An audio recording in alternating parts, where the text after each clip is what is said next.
Салам достор, бүгүн сиздер менен кийлерстен компот жабабыз.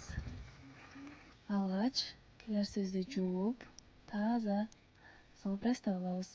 Андан кийин апельсин же лимонду туурап, бир аз шабдалы кошонун даамы жакшырасын деп казанга кумшекерди салып, эритип, анын үстүнө таза жууган кийлерстерди салам.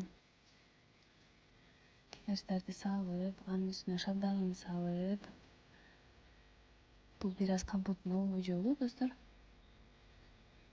Андан кийин таза жууп парланган банкаларга даяр болгон сиропту, шабдалыны баарын куямын.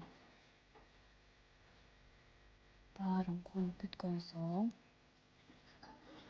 жакшылап жаап, кышкыга даяр кыламын. Рецепт жаккан болсо досторуңуздар менен бөлүшүп, лайк басканды унутпаңыздар.